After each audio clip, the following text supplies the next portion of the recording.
আল্লাহ পাক মা বাবার পূর্ণ খেদমত করার তৌফিক দান করেন।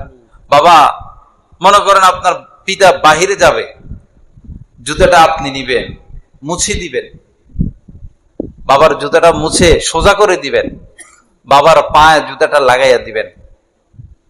আপনার বাবা বৃদ্ধ, গোসল করতে পারে না, আপনি গোসলটা করাইয়া দেন, শরীরে সাবান দিয়া ঘষা মাজা করে, অসুস্থ মাথায় তেল দিয়া দেন, হাত পা দাবাইয়া দেন, মশারিটা টাঙ্গাইয়া দেন, ওষুধের সময় ওষুধ খাওয়াইয়া দেন।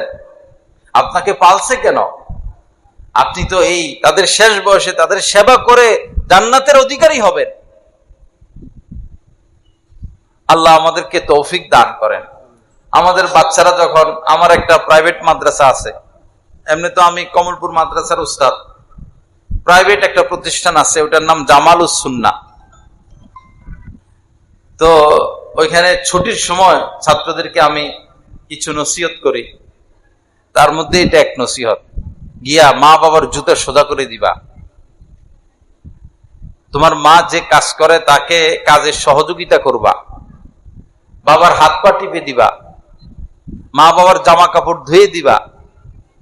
এগুলো বলি, আবার আসলে খবর নেই কে কে মা বাবার জুতা সোজা করে দিছ। আল্লাহ পাকের মেহেরবানি পাওয়া যায়। অনেক অভিভাবক এসে, হুজুর আমার জীবনে আর কিছু লাগবে না, কি খুশি, চোখে পানি, কেঁদে দেয়। কি হয়েছে? আমার ছেলে আমার জুতা সোজা করে দিছে, আমার নিষ্পাপ বাচ্চা, 6-7 বছরের বাচ্চা, সে আমার জুতা সোজা করে দিয়েছে, আমার আর কিসের দরকার, আমার আর কি দরকার, এত খুশি হয়ে যায়। এই শিক্ষা সব জায়গায় পাওয়া যাবে না, এই শিক্ষা সব জায়গায় পাওয়া যাবে না। কোরআন হাদিসে জায়গায় জায়গায় মায়ের খেদমত, বাবার খেদমত।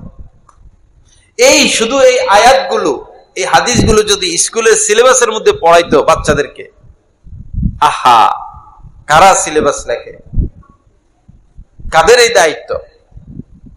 এত বড় বড় শিক্ষিত হয়ে কিভাবে চুরির মতো নিকৃষ্ট কাজ তারা করতে পারে, ঘুষের মতো হারাম জিনিস ভক্ষণ করতে পারে, সুদের মতো হারাম জিনিস খেতে পারে, দ্বীনি ইলমের অভাব,